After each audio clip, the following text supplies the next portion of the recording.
yung lahat, di ba? Malupit! At least sa wakas, nangyari na rin po yung sinabi ko sa inyo, yung last na vlog ko, na sabi ko, isasama ko kayo sa pamamasyal ko. Hindi lang po tayo dito sa opisina ko. Kumbaga, maglalakwatsa na po ulit ako. Pupunta ako sa mga iba't ibang lugar na mga allowed na ng government na pwedeng puntahan. At doon po ako gagawa ng mga ibang pamamasyal ko ulit. Kasi for so long, more than 6 months na halos nasa condo lang, di ba? Hindi lumalabas kasi yun ang utos. And right now, kahit pa paano, medyo maluwag-luwag na rin. At pinupuntahan ko naman normally mga private resort na wala talagang ibang tao kung hindi kami lang. Anyway, ang pag-uusapan natin right now, guys, para maiba, kasi sabi ko, I really wanted to help. Gustong-gusto ko talaga makatulong sa mas nakakarami. And dati nakita ko medium ng ganon is sa ginagawa ko is the networking. Kaya lang na-realize ko na mas malawak ang reach dito sa pagiging YouTuber. And I'm really inspired na, syempre gusto ko mas maraming tao kung kaya niyong makopya lahat ng mentality na meron ako, principles na meron ako, bakit ako naging successful, bakit ko naman ipagdadamot yun sa inyo, di ba? Sabi nga, sa mundo natin, pag nagbibigay ka ng inspiration sa iba't ibang tao, hindi naman siya mauubos lalo siyang dumadami ng dumadami. And for me, I'm so blessed na at a very young age, nakapunta na po ako ng more than 40 countries. Isipin mo, I'm just 37 years old. Yes, kata 37 ko pa lang po. And nakaikot na po ako ng more than 40 countries. Ang dami ko nang na-experience. Kung sa experience lang naman pag-uusapan, nakagimik na ako sa Las Vegas, sa Europe, nakapag-stay na ako sa pinaka mga mahal na hotel sa isang country, di ba? Even sa Las Vegas, naalala ko halos lahat ng klaseng hotel na pinaka high-end, nakapag-stay na ako doon kasi yearly po nasa United States ako. And doon ako dumating sa point na nagtatanong talaga ako na I have cars, lifestyle na siguro gusto nyong ma-experience, na-experience ko na rin, and naghahanap ako ng next na motivation for me na paano ako mas lalong mai-inspire. And monetary-wise, pagdating sa pera, yung excitement ko sa ganun, hindi na siya ganun kataas. Pero right now, because of nakita ko ngayong pagiging YouTuber, and actually, honestly, na-challenge din po ako, na sabi ko, kaya ko bang maging YouTuber din? That's the first question. And second, nakita ko talaga na sabi ko, ang dami kasing nagpapasalamat sa akin na mga hindi naman taga-networking, nasa iba may insurance, may mga ibang sales, may iba nga akong ina-encounter na abogado, nagpa-picture sa akin. I really don't know him personally. At nung tinanong ko siya, akala ko nasa networking industry siya. But hindi. Sabi niya, hindi ako nagdi-networking. Nai-inspire lang ako, na-motivate ako sa mga videos na mga ginagawa mo. And sabi ko, wow. Kumbaga, for me, this is one of my calling kasi I really wanted to help. Ang isang pinaka-formula na meron sa akin, bakit ako naging successful sa networking, kasi gusto ko lang talaga makatulong. Honestly, sa kagustuhan ko makatulong ng makatulong, ang natulungan ko pala sarili ko. I'll just give you a glimpse bago po tayo mag-start. Dati, hindi ako magaling po sa public speaking. Ayaw ko mag-public speaking. Nag-aaral ako dati sa school. Ako yung lagi nasa likod lang ng pinakalikod na upuan. Ako yung typical na estudyanteng lagi nag-aantay ka lang kung anong oras mag-uwian, anong oras magda-time. Ganun yung personality ko. But because of the networking, nung nakita ko na lagi kami nag-i-invite ng speaker from Manila, tapos minsan pagbibigyan kami, mas madalas syempre hindi kami pagbibigyan kasi it's very expensive also for them to go to Bicol. Kaya sabi ko, ba't ba namin sila laging pinapapunta? Sabi ko, kasi magagaling sila mag-talk. Sabi ko, paano ba maging magaling mag-talk? Di tinanong ko sila, paano ba yung technique? Ito na, may mga, before, iba na kasi yung strategy sa public speaking right now. Dati, sabi nila, every 20 minutes, 18 minutes lang daw ang lifespan ng tao before, na dapat within 80 minutes, ma-deliver mo na yung mga gustong i-deliver. Kung hindi, mag-joke ka within that period of time. Ibig sabihin, pag nag-18 ka ng kakasalita, at least after na mag-joke ka ng konti, mag-break the ice ka, then after, banat ka na naman ulit. Yun ang mga turo. Kaya dati, even hindi ako marunong mag-joke, pinag-aralan ko. Basa ako ng basa dati yung mga comic book, tama ba? Yung mga comics book dati, even yung libro ni Gary Lising na may mga joke, ang dami akong mga binabasang ganon. Hanggang naging spontaneous ako mag-joke kasi nung nakapunta ako sa stand-up comedian, punchline pa that time, sabi ko, grabe, ang galing naman nila mag-joke kasi they could deliver the joke. So within sa area yung nangyayari, sabi ko, paano kayo nila nagagawa yun na parang on the spot? Tapos dun, na-realize ko may mga formula lang pala, paano siya ginagawa. But bottom line, sa kagustuhan ko makatulong sa grupo ko, doon ako gumaling. Kaya ako gumaling mag-talk kasi sa kagustuhan ko makatulong. Ganon din ang naging pinaka-ano ko sa pag-network ko. Sa kagustuhan ko makatulong, sa kagustuhan ko maging inspiration, bumalik sa akin lahat. Bumalik sa akin lahat na naging advantage for me. Mas lalong maging successful sa chosen career ko. Okay, kaya simulan na po natin. Okay? Ang pag-uusapan natin right now, okay? Ang title po nito is 8 unsuccessful people advice.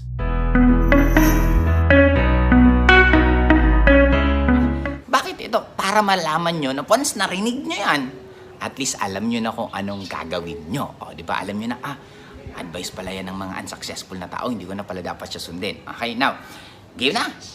Ready na kayo? Okay, ready na ako. Starting number 1. Okay, ang advice number 1 ng mga unsuccessful na tao is be yourself. Okay? Magpakatotoo ka lang. Kung sinong ikaw, yun ang totoong ilabas mo. Now, meron malaking error dito. Okay, bakit? Kasi ano ba talagang totoong tayo? Actually, it's hard for us to determine kung sinong totoong tayo kasi na-alter na siya simula tayo pinanganak sa earth na to. Bakit? Kasi nung pinanganak ka, nagkaroon ka ng magulang.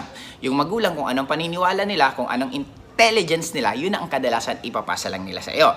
Okay? Now, ang problema sa ganon, what if yung chosen career mo, hindi akma yung mga advices ng parents mo? O, di ba? Paano yan? Example, katulad sa akin. Ako, nasa networking ako. Tingin mo ba yung mga advice sa akin ng parents ko, it will be very right for them na hindi naman nila alam na meron na palang networking? Of course, mas malaki yung chance ang magiging mali yung mga advice nila. Then, paano kung yun ang susundin mo? Hindi. Ako to eh. Di ba? May kasabihan nga dati, don't talk to stranger. O, di ba? Totoo yan na don't talk to stranger. Pero paano kung nasa sales ka? Di ba? Lalo pa, na-advise naman yan nung unang panahon na uso pa masyadong kidnapping, ang carnapping, di ba? Yung mga, right now, hindi na rin. Kaya nga even marami nagtatanong sa akin na, hindi ba kayo natatakot sa networking? Nagpo-post ng mga pera, ng mga kotse, ng mga ganito. Baka ma-hold up kayo, baka ma-kidnap kayo. Sabi ko, honestly, napaka-obsolete na po ng kidnapping. Di ba? Bakit napaka-obsolete? Ang liit lang naman ang kita sa kidnapping. Ang pinakauso na ngayon is hacking. Di ba? Mas dihamak na mas malaking kikitain mo sa hacking kumpara sa kidnapping. Hindi pa matrabaho. Di ba? Ang kidnapping, syempre, kukunin mo yung tao. Itatago mo muna ng ilang araw sa safe house mo. Tapos mag-negotiate pa kayo. Bla bla. Ang daming gagawin. Anday kung, I'm not promoting po hacking. I-clear ko lang po. Baka ako sinasabi ko lang na maraming ibang way na pwede kang kumita ng pera na mas dihamak na mas malaki pa kumpara sa old school na mga style noon. Kasi right now, we are very, very lucky na inabot tayo ng panahon na to. Bakit? We are living on the most safest time in the whole world. Di ba? Mas walang gera, mas walang ganito. Nagkataon na meron tayong tinatawag na pandemic right now. But kung i-analyze mo siya logically, hindi naman siya sobrang nakakatakot eh. Bakit hindi siya sobrang nakakatakot? First of all, wala pa naman vaccine, pero ang dami naman gumaling. Di ba parang how ironic na natatakot ng sobra ng tao pagdating sa NCOV, sa pandemic na to. Pero wala pa ang vaccine. Ang dami naman gumagaling. Tapos ilan lang ratio ng namamatay. Sobrang liit. Di ba halos wala pa sa 3 to 5% ang namamatay ng mga nagkakaroon. Therefore, hindi kayo dapat masyadong kabahan dyan. Kaya ako right now, lumalabas na kami. Di ba? Kailangan lang mag-mask talaga at mag-face shield kasi yun ang batas. Pero if I have a choice, hindi ko gagamitin yun kasi nga, yung oxygen hindi mo masyadong nasisingot ng maayos, mas nagkakos siya ng tinatawag na nagkakaroon siya ng cortisol sa katawan mo na i-stress na pwede pa yun mas maging cause bakit ka magkasakit. Okay? But again, uulitin ko, that is just my opinion, personal opinion ko yun. Okay? Now, yun yung first ko, sinabi ko sa inyo is, yun nga, ang tawag yan, be yourself. Hindi mo kailangan maging ikaw, kailangan maging constant kang nagbabago. Kasi even ako right now, nung nag-networking ako, nagbago po talaga ako. Sa mga hindi po personal na nakakilala po sa akin, batang 90s po ako. Inabot ko po yung nasanay kami na masyado ang mga lalaki nakikipag-away, nakikipagsuntukan, na parang lahat may mga fraternities. Kaya that time nung nag-networking ako, ang laki ng adjustment ko na from sanay ako sa basag ulo, magkatitigan lang kayo, nag-aaway na kayo, di ba yun mga lalaki before eh. No, but because of the networking, napilitan ako magbago. Napilitan ako mas maging friendly, paano madali kong kausapin lahat ng tao. Kasi dati, nung di pa ako nagne-networking, pag pumunta ko sa party, kasama ko yung ex ko, yung girlfriend ko, kaming dalawa lang magkausap. Tapos yung mga daras ng mga bisita, parang hi, okay na, parang ang hirap kausapin kasi hindi ako sanay. But nung nag-networking na ako, pag nasa isang party ako, yung girlfriend kong hindi ko kinakausap ko lahat kasi gusto ko silang rekrutin. Okay, bottom line, nagbago ako. Iba yung ugali ko nung nakasanayan ako nung nasa basagulero pa po ako kumpara sa nag-networking na ako. Kaya, it is a constant change. Especially sa ngayon, may pagbabago na naman ulit. Katulad tong it's vlogging. Na para sa akin, na-realize ko, dihamak na mas maganda tong vlogging kasi nagle-leverage nga sa networking, tinuturo sa networking, dapat may leverage ka. Dito naman, ang advantage dito, nakita ko yung leverage ng video. Hindi siya mapapagod. Kahit kailan, andyan na siya. Once na na-upload siya, hindi na siya pwedeng burahin ng basta-basta. Kaya sabi ko, nakita ko, this is a good way na leverage for me na mas maraming taong magbago at ma-realize ninyo na ang pagyaman, it is just a skill. Totoo, ang pagyaman, skill lang siya. Para lang siyang pagluluto, pagbibisikleta, pagbabasketball, na pag-aaralan siya at natututunan. Kaya ito po mga tinuturo ko sa inyo, ito po lahat na kailangan nyo lang sundin, ito lahat na kailangan nyo lang panoorin, sigurado ako, magbabago talaga buhay nyo. Kaya, okay, simulan natin sa number 2. Okay, ano ba yung number 2? Ito, babasahin ko. May copy ako dito para tuloy-tuloy tayo. You are born poor, you will die poor. Okay? Sa Tagalog, sabi nila dito, pinanganak kang mahirap, mamamatay kang mahirap. Okay? Yan ang kadalasan advice ng mga tao sa mga anak nila na parang ayaw nila magbago ang buhay. Kaya it's so hard for us na even ako ngayon, nung nag-networking na ako, even ako kahit pa paano, I came from medyo may kayang family. Nung nag-networking na ako, even father ko, siyang isang dating nag-ano din sa akin, nag-discourage. Sabi sa akin ng father ko, Joseph, wag ka na mag-networking, wala naman nangyayari sa'yo.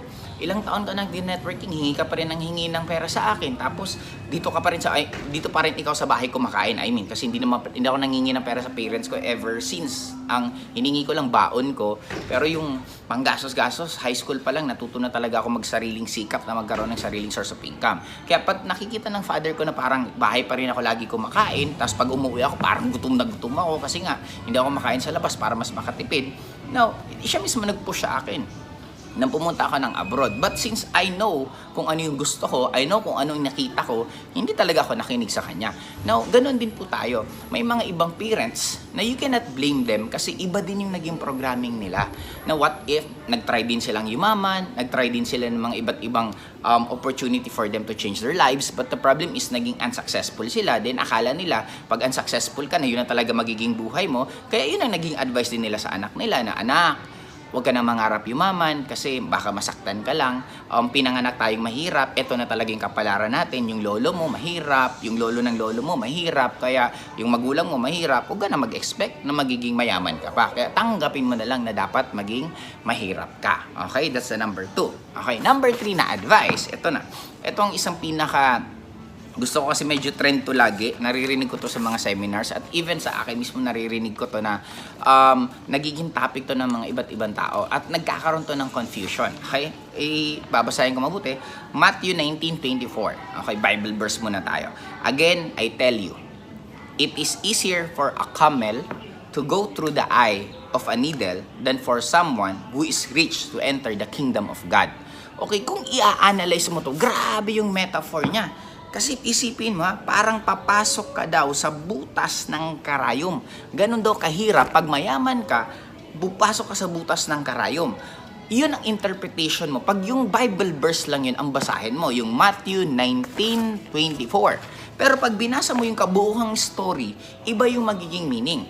Always remember, napakahalaga po ng words kasi minsan na nagka-diferensya nga lang ng kama eh. 'Di ba? Yung parang grandma, let's eat grandpa, tapos let's eat grandpa. 'Di ba? Parang sa pagkakamali mo lang ng comma, yung let's eat grandpa, imbis na parang niyaya mo siyang kumain, parang ang magiging dating kakainin mo sa grandpa mo. Isang lang yan, comma. Iba na yung naging meaning. What more to? Kasi ang mga Bible verse, depende yan kung sino nag-i-interpret, depende yan kung ano yung purpose niya, bakit niya ini-interpret, depende sa message ang gusto niyang iparating sa'yo, at magkaiba pa ang meaning, depende kung binuo mo pa yung story. Kasi the real story dito sa Matthew, meron isa na mayaman na nagtatanong kay Jesus Christ kung ano pa ang dapat niyang gawin para makapasok sa kaharian ng langit, bla bla bla. Then sabi niya, tumutulong naman siya, mabait siya, lahat ng ginagawa niya. Now, ang sabi ni Jesus Christ, okay, i-give up mo lahat ng kayamanan mo. Yun ang advice na i-give up mo lahat ng kayamanan mo. Siyempre, ayaw kasi for yung parang pinaghirapan ko to, bakit ko to i-give up lahat? Then, dun siya nalungkot yung mayaman. The real story ang nangyari talaga doon, sinubukan lang to ni Jesus Christ na yun ang paggawa sa kanya. Kasi nga, parang nakikita niya na masyado siyang attached pagdating sa pera. Masyadong attached pag material. Kaya sinubukan siya na ipag-give up yun. Now, ganun din yun.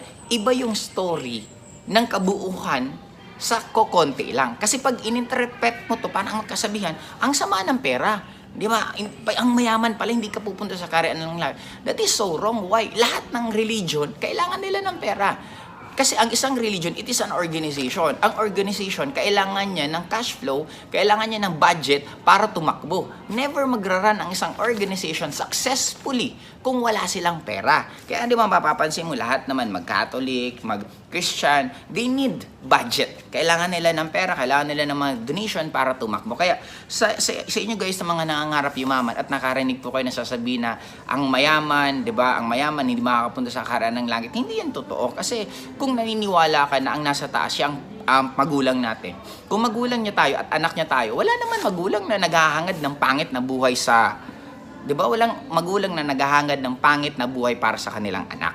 Kumbaga, ang pinakagusto niya, kung maganda ang buhay ng magulang, syempre maging maganda din ang anak. Kaya kayo po na mga nakarinig ng gano'n na mentality na hindi po maganda ang maging mayaman, hindi po yan totoo. Mas di hamak na sobra pong sarap na maging mayaman ka kasi kung matulungin kang tao at mayaman ka, mas marami kang taong matutulungan. Di ba? Bottom line, pag marami kang pera, mas marami kang pwedeng magawa. Kasi just like us right now, isipin mo na lang kung hindi ako kumikita ng pera. Tingin mo, kaya namin mag-rent ng ganito na isang araw, magkano yung bayad namin per day. Tapos, kung gagawin ko pa to consistent, kasi pagsasabay ko na pamamasyal ng mga anak namin, at the same time, pamamasyal din ng sarili ko at paggagawa ko ng vlog. And then, I can never do this kasi lalong-lalo na ngayon. Ngayon is Monday.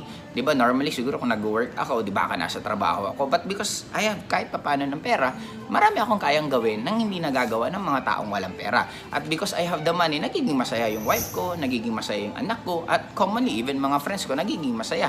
Okay? Sa ano na nga lang, kung alam nyo lang po, magkano ginagastos ko right now, especially sa Bicol, sa bahay, medyo magastos-gastos. Kasi yung business ng father ko ng mga jeep, hindi tumatakbo because of the pandemic right now. And magkano yung nawalang pera sa papa ko every month. Eh, since ako po ang isang di hamak na mabait na bata, na anak, wala akong choice. Yung nawawala kay papa, parang ako na po nag-shoulder, kaya dinagdagan ko pa ulit yung allowance niya. Medyo malaki-laki po talaga yung nabibigay ko ngayon na allowance sa gasto sa Bicol. Na, imagine mo na, sabi ko, paano na kung hindi ako kumikita ng pera? Di ba? Paano kaya gagawin yun? Eh, baka lalong na-stress na nga si father kasi nga hindi makalabas. Sanay na laging lumalabas siya. Kaya ang ginawa ko naman, hindi rin siya makapag-jogging, di ba? Kasi bawal ang senior citizen. Ginawa ko, bumili ako ng treadmill, bumili ako ng bisikleta. Iisang bilihan ko lang nun.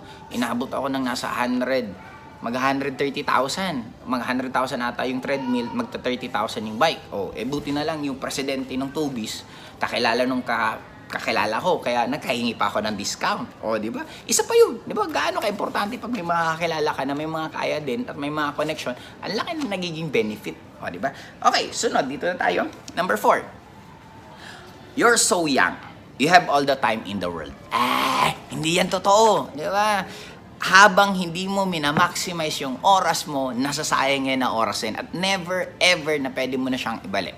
I can still remember way back before nung namibigay po ako ng flyers sa Bicol, hindi ko makalimutan kasi may binigyan ako. Kakilala ko kasi andit lang naman ng Bicol especially sa Legazpi. Nung binigyan ko siya, alam mo sagot niya sa akin, "Pre, ayoko na muna dyan. Gusto ko munang enjoyin ko muna buhay ko habang bata pa ako, magsiseryoso na lang ako ng ganyan pag may edad na ako at pag may asawa at pag may anak na ako." Yun yung naging mentality niya. May isa naman akong kaibigan, ito naman sinabi sa akin, "Pare, wag ka na mag-networking. Bibihira lang tayo maging binata. Bibihira lang tayo dumaan sa edad natin to. Enjoy na muna natin kasi yun talaga ang purpose."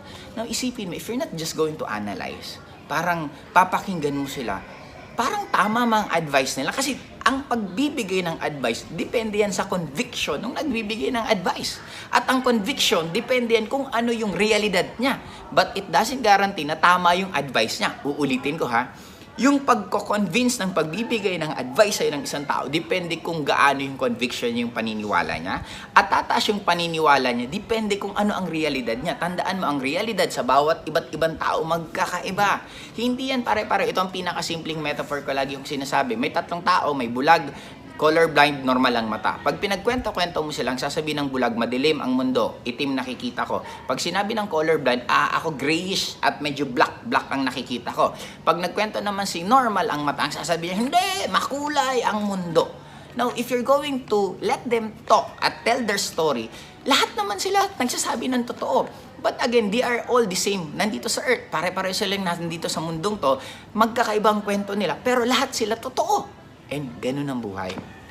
Kung ano ang realidad mo, nasa sayo yan. Depende kasi yan sa programming mo. Okay? Kaya nga sila, tama naman yung mga advice nila. But bakit hindi ako nakinig? First of all, hindi ako nakinig kasi sabi ko, ang tagal ko nang nag-i-enjoy.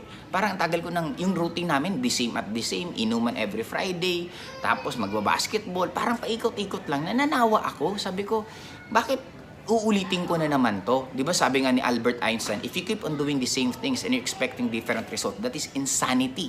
Dapat, kung gusto mo magbago yung buhay mo, dapat meron kang bagong gagawin. Kaya sabi ko, sawang-sawa na ako sa buhay namin sa Bicol na every summer, maliligo lang sa Bakakay, di ba?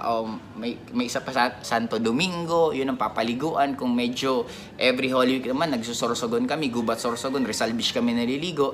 Yun yung buhay ko dati. Then, nanawa lang talaga ako. Sabi ko, ayoko na ng ganito. Susubok ako ng iba. Kaya, nag-change friends talaga ako noon. Yung mga kaibigan ko, hindi ko na sila masyadong sinasamahan. Ang naging mundo ko na networking. Lahat ng kaibigan ko na mga networker, pinag-usapan namin tungkol sa networking. Actually nga, umabot to sa point na hindi ko to makalimutan na one time birthday ko, may isa kong friend na artista, lumabas kami, tapos sabi niya sa akin, Joseph, magyaya ka nga ng kaibigan mo, yung hindi networker. Sabi ko, sige, walang problema. Pag check ko ng phone ko, wala akong kaibigan na hindi na networker. Yung pala lahat ng mga nakikilala ko na hindi naman nagne-network, I really don't save their number kasi wala na akong plano talagang kontakin sila. Ganun ako fanatic. O, di ba? Anyway, balik tayo dun sa you have all the time in the world. Hindi po yung totoo. Kaya nga mapapansin mo, lahat ng mga mayayaman, kadalasan nag-aanak sila late na. Ako po, 37 years old na po ako as of now and nagkaroon po ako ng first baby at age of 37. Tama ba? Pinanganak siya 36 years old ako nung nagkaroon ako ng baby. Tapos, isipin mo gaano katagal. Bakit ko ginawa yun? Kasi alam ko yung commitment. Hindi po ganun kadali magkaroon ng baby. Ngayon na nga lang napapunta kami dito, yung sasakyan po namin, 6 lang kami, 2 bata pa, punong-puno as in yung compartment namin kasi ang daming gamit ng bata, di ba? Sobrang daming gamit. Kaya hindi po siya ganun kadali. Maliban po sa magastos, lalo kung nanganganak ka sa medyo, anong tawag yan? Developed na lugar, 'di ba? Mga cities na mahal na magkabibi, unlike kung sa probinsya ka siguro sa mga bundok-bundok, mura lang magkabibi doon kasi isang irihan lang anak, okay na. Ngayon, ang dami, 'di ba? Ang daming mga kung ano-anong gagawin sa bata, mga test na gagawin. Yung ano na lang pedya, hindi ko makalimutan. Sumilip lang, power yun. Nung nanganganak si Tin, nasa Makati Med kami, may nakita ko, sino kaya itong parang sumilip? As in, sumilip lang siya. Tapos may kinanungtan, tapos umalis na siya. Sabi ko, sino kaya yun?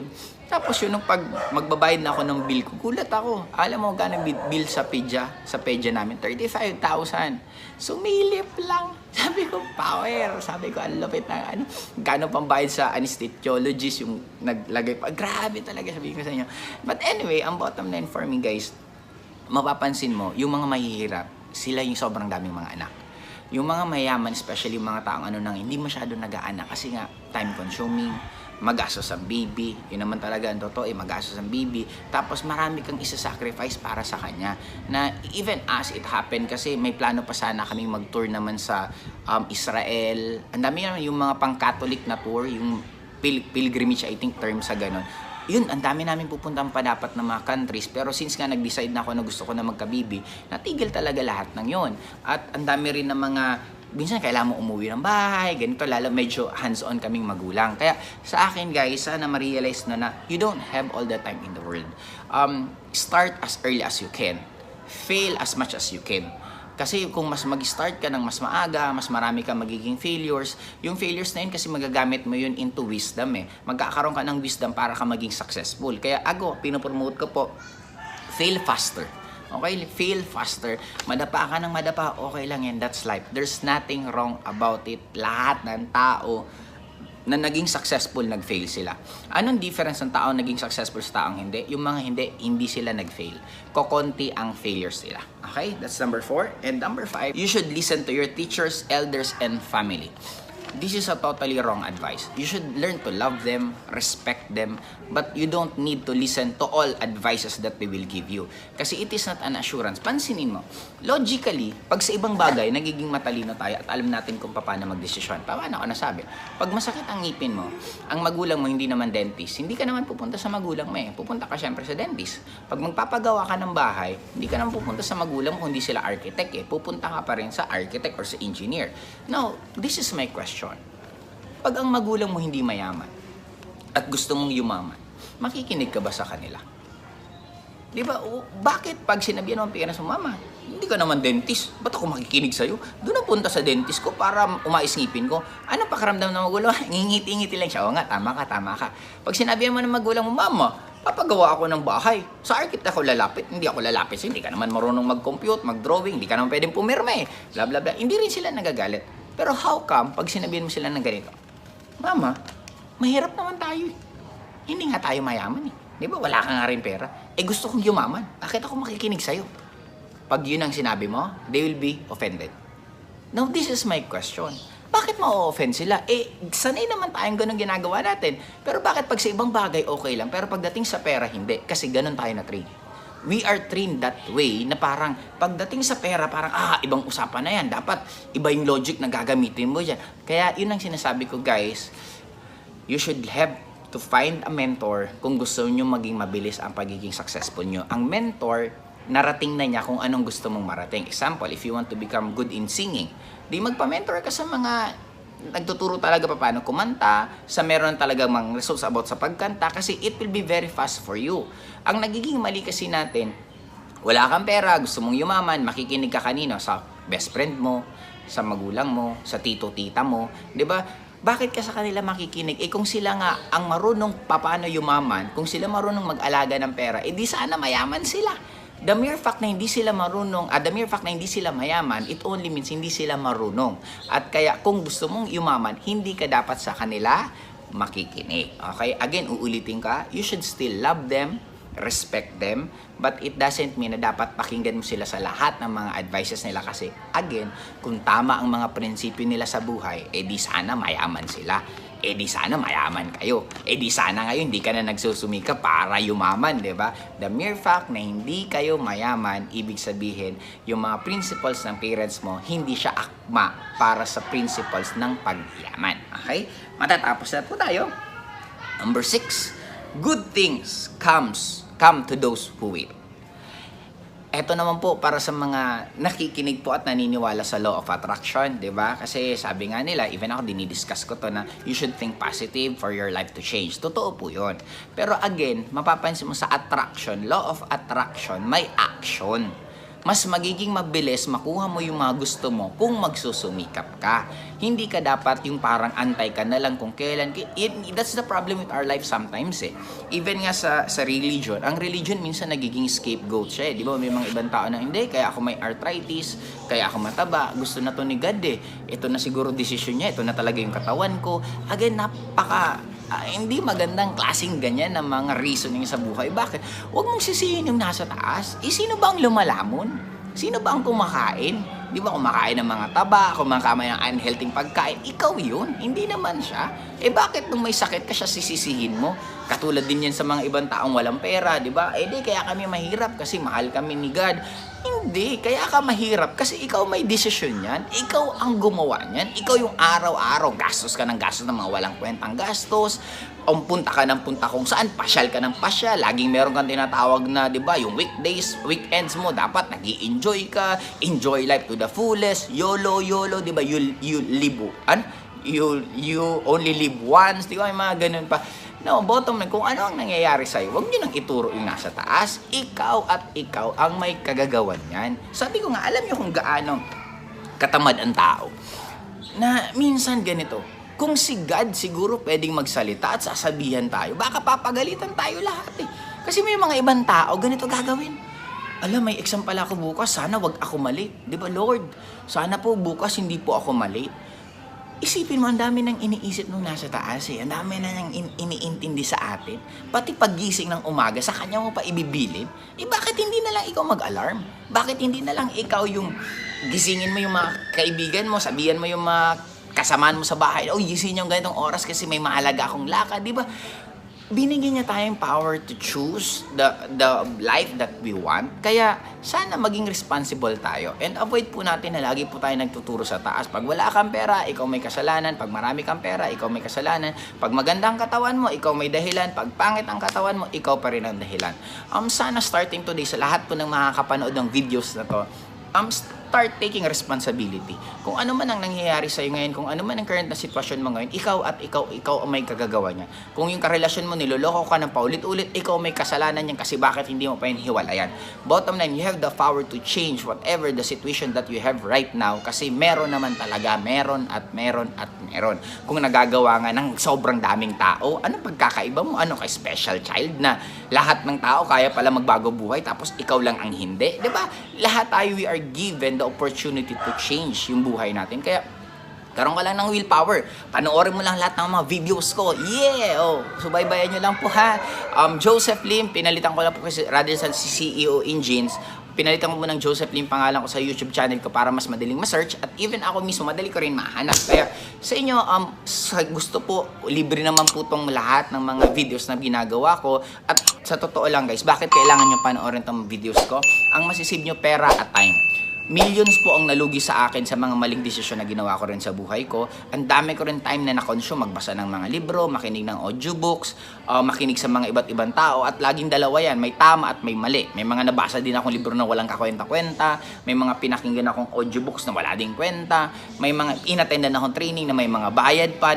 Nung nandun ako, na-realize ko, parang mas magaling pa ako sa nagsasalita at mas kaya ko pang explain yung sinasabi niya rather than kasi minsan tinatanong ko siya, hindi ko sinasabing alam ko, kunwari curious lang din ako tapos hindi niya ako nasasagot ng maayos, sabi ko pambira, parang ako pa dapat bayaran ito. Ang dami ko mga ganon, tapos ang dami ko rin mga maling decision sa life na nag-cost sa akin na nalugi ako ng pera and because of that, dun ako nagkaroon ng tinatawag na wisdom. Kaya right now, kung papanoorin nyo po lahat ng videos ko, makakapag-save po kayo ng milyon na pera, makakasave kayo ng years na mga experience, yun po ang masisave nyo. Ano ba naman kung manonood kayo, isa-isa lang, di ba? Isang video everyday, pwedeng isang video pagkagising, isang video bago ka matulog. Kesa naman nanonood ka ng TV, di ba? Wala naman magbabago sa'yo doon, di ka naman yayaman dyan, di ba?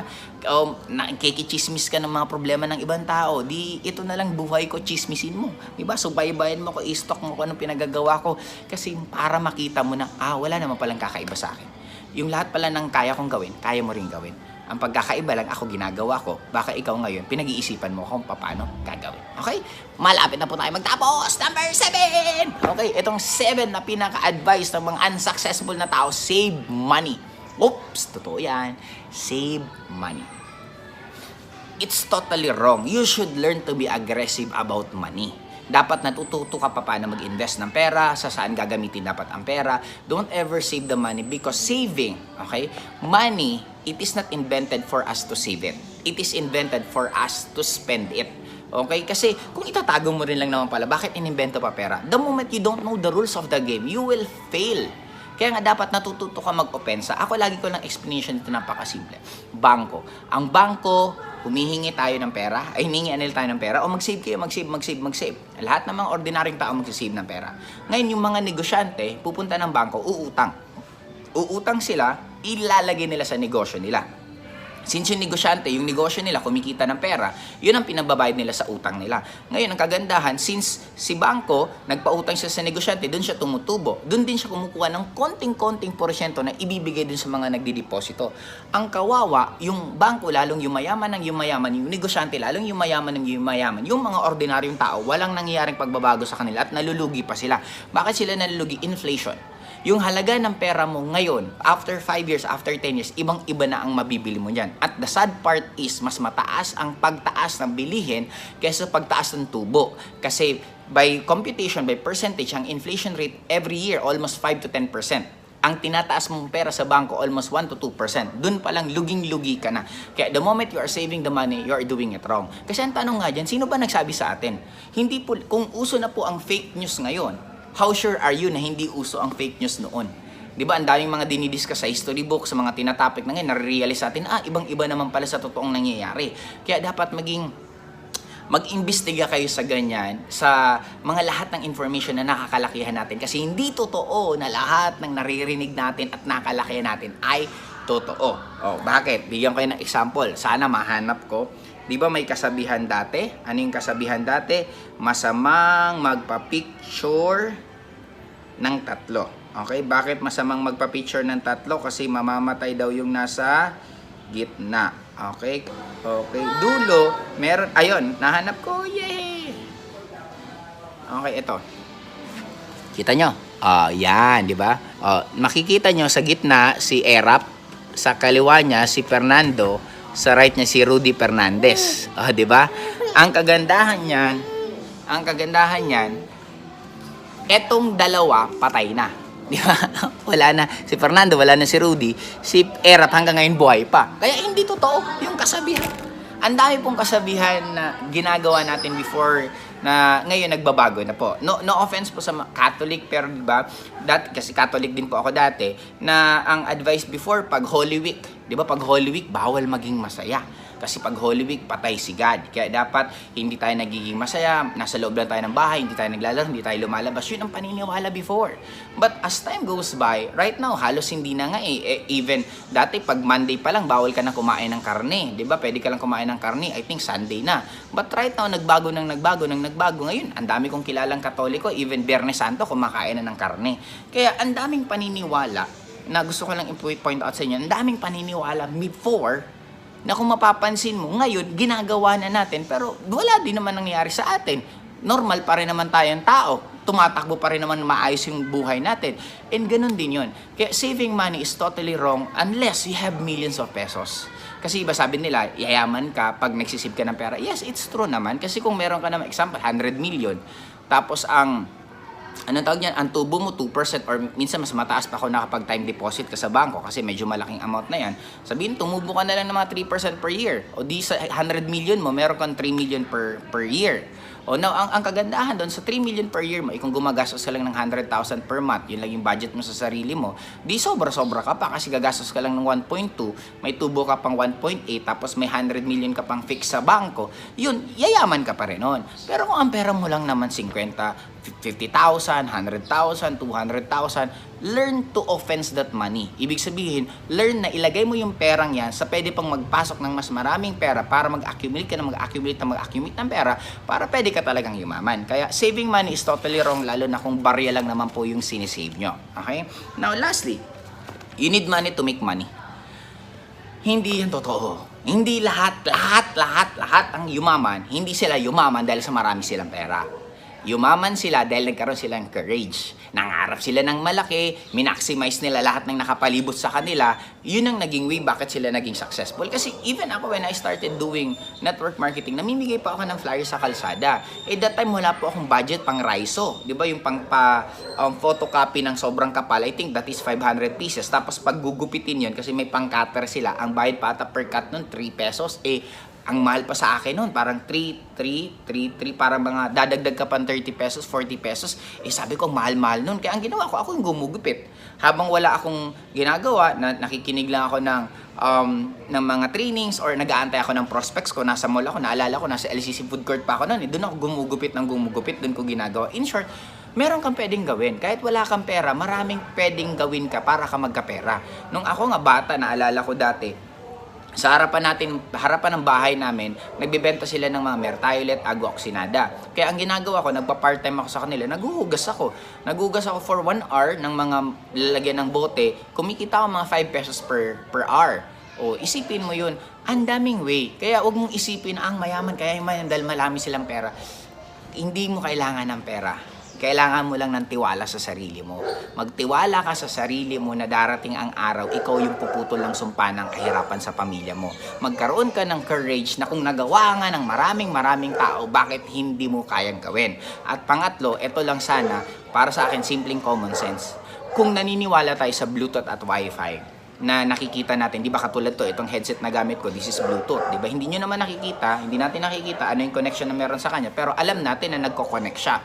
Now, ano ang bottom line? Kung yung Bluetooth at Wi-Fi, naniniwala ka na nag-exist pa lang to way back mga 20 years ago, ang pagyaman, gaano karaming tao nang nag-i-exist? way back before pa. Di ba? Noon pa ang dami ng yumaman. Ibig sabihin, yung technology, yung knowledge about sa pagyaman, nag-i-exist na nung unang panahon pa. Eh kung nag-i-exist na pala siya nung unang panahon pa, bakit tinanggap ng utak mo yung wifi? Tinanggap ng utak mo yung bluetooth, pero hindi mo matanggap na pwede kang yumaman? Ang daming taong walang pera na yumaman, bumagsak negosyo, umakyat ulit. Anong pinagkakaiba mo? Diba? Kaya sa akin, yun ang ayusin mo. Have the courage. Dream big, mangarap ka ulit ng sobrang laki. Bahala kung gaano ka laki yung pangarap mo kasi ang daming kasabihan hindi totoo. Katulad na lang ng sky is the limit. Hindi siya totoo. Bakit? May galaxy. Di ba? May labas pa ng Earth eh. Sky is the limit, hanggang loob ka lang ng Earth. Eh, di ba, alam mo naman natin gaano karaming million of galaxy ang meron dito sa mundo ko. Ang bottom line for me, yung mga paniniwala ng bawat isa, kadalasan meron pa dyan mas magandang paniniwala. Kaya sa inyo, sana magsimula sa mga makakapanood po ng videos ko to, magsimula kang mangarap ulit. Ang tamang pangarap daw, pag pinagtatawanan ka ng mga kaibigan mo. Pag nangarap ka daw at kinuwento mo sa mga kaibigan mo at hindi sila nagtawanan, ibig sabihin, napakaliit ng pangarap mo. Kaya ngayon, simulan mo, dapat ang sign na maganda at tama pangarap mo, pag hindi naniniwala mismo kaibigan mo, mismo magulang mo, hindi naniniwala sila sa iyo, yun ang magandang pangarap. Okay, Docs? Kaya sa lahat po ng nanonood at kapanood, sobrang salamat ulit. Huwag nyo lang kalimutan, syempre, i-like. Okay? Para kasi nakakagana po lalo sa akin pag nilalike yung mga videos ko. Second, syempre, i-share. I-share nyo to sa mga kaibigan nyo, mga kakilala nyo na para mas maintindihan nila. Kung ikaw yung typical na tao na nangangarap ng yumaman pero parang pinagtatawanan ka nila, parang hindi nila naiintindihan yung ginagawa mo, please send my videos para at least parang ako na yung magtatanggol para sa'yo. Ako mag-e-explain sa mga kaibigan kakilala mo na you're just normal. Kumbaga walang masama sa ginagawa mo, nagkataon lang na magkaiba lang kayong paniniwala, pero sabi ko nga, magkaiba talaga ang paniniwala ng mayaman at ang mahirap. Ever since. Okay? Parang TV yan eh. Kaya nga, ang mga mayaman hindi nanonood ng TV, ang mga mahirap nanonood ng TV. Okay? Ganun na siya kasimple. Now, isa pa po is, sabi ko nga, gustong-gusto ko po lalang dumami content ko. Kaya kung mas marami po kayong mga nakikitang gustong topic ko, it's either current events, sa current na nangyayari right now, or baka may gusto pa kayong mas malaman about sa akin, o mas may tanong pang nagkikreate sa utak nyo, wag po kayong mahiya, i-comment nyo lang po. Binabasa ko po right now lahat po ng mga comments sa akin at gagawin ko po ng videos at explanation lahat ng gusto nyo. Kung may mga advice din po kayo, mga lugar na pwede kong puntahan dito sa Philippines, kung saan man, pero I think Luzon muna kasi ayaw ko pa naman sumakay ng eroplano. Feel free po to give me advice para pwede po ako makapunta. Kung may mga resort kayo na gustong puntahan na hindi nyo po kayang puntahan because kulang kayo sa budget, sabihan nyo lang sa akin. Pupunta po ako sa resort na yon, i-document ko po yung tour ko doon. At the same time, gagawa siya ako ng vlog ko para parang napasyal ko na rin po kayo. Di ba? Okay, Docs. Kaya sa inyo po lahat, sobrang salamat. Nakaka-excite po kasi nasa 10,000 subscriber na tayo. At tulungan nyo ako na ma-hit natin by 2021 na umabot tayo ng 100,000 subscriber. Okay, Docs? Bye-bye!